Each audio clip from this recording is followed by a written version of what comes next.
காதுல ஊன்னு சொல்லணும். உங்க தலைவர் வெளில வர மாட்டாரு, அதான் நிஜம். உங்க தலைவர் காலையில உழைக்க மாட்டாரு, நைட் 8 மணிக்கு மேல பார்க்க முடியாது, இதுதான் நிஜம். ஏத்துக்கிற மனசுலனாலும் இதுதான் உண்மை அப்படின்னு ஐயா பசுபதி மாதிரி யாரா ஒரு பவர்ஃபுல் ஆக்டரை வச்சு காதுகிட்டே போய் சொல்லணும்.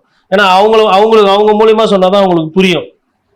அவர் வெளில வர மாட்டேன்றாரு, உழைக்க வர மாட்டேன்றாரு, அதை மறைக்கிறதுக்கு இவ்வளவு பேர் முட்டு கொடுத்துக்கிட்டு இருக்கிறீங்க. ஒரே எந்த மாதிரி ஆட்கள் தான் இவங்க? எவ்வளவோ தலைவர்கள் வராங்க, எவ்வளவோ பேர் வராங்கங்க. ஒரு தலைவருக்கும் ஒரு நடிகருக்கும் உள்ள வித்தியாசத்தை சொல்றேன். என்னால உறுதி செய்ய முடியல, ஓரளவுக்கு வந்த செய்தி எந்த அளவுக்கு உண்மைன்னு தெரியல. விஜய் அவர்கள் இந்த பிரச்சாரம் எல்லாம் போறாரு இல்லைங்களா, அதெல்லாம் வந்து அவங்க டீமே வந்து லைவ் எடுத்து கொடுக்குறாங்க. இந்த யூடியூப்ல எல்லாம் ஒன்றும் பெரிய பணம் கிடையாதுங்க. யதார்த்தத்தை பேசுறேன் நான். இப்போ நம்ம பேசுறோம், பார்க்குறோம், இவ்வளோ வியூஸ் போகுதுன்னு. நான் யூடியூப் சேனல் நடத்தல, நான் பேசுறேன். ஆனால் அவங்க அந்த யூடியூப்ல வேலை செய்யறவங்க இவ்வளோ கஷ்டப்படுறாங்கன்றது எனக்கு தெரியும், என்னால் உணர முடியும். பத்திரிகைக்காரனாலும் ஒரு பாதுகாப்பு இருக்கும், யூடியூப்ல இருக்கிறவங்களுக்கு அதுவும் கிடையாது. போற இடத்துல வந்து நீ யாரு என்னன்னு கேட்டோம், யூடியூப்னா அந்த பக்கம் போன்னுவாங்க. பத்திரிகைனா அந்த ஆஃபீஸ் கார்டு இருக்கும், பர்மிஷன் இருக்கும், பத்திரிகையாளர் போகலாம்.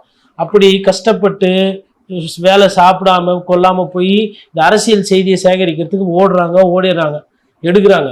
விஜய் சாரை பொறுத்தவரை அந்த பர்மிஷன் வந்து அவங்களுக்கு ஈஸியாக கொடுக்கறது இல்லை, கிட்டேயே விடுறது இல்லை யாருமே.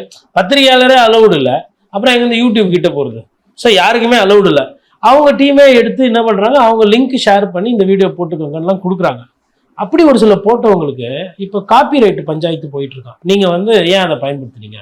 விஜய் சார் வீடியோ இந்த புத்தி எங்கேருந்து வருதுன்னா சினிமாக்காரங்களோட புத்தி இது.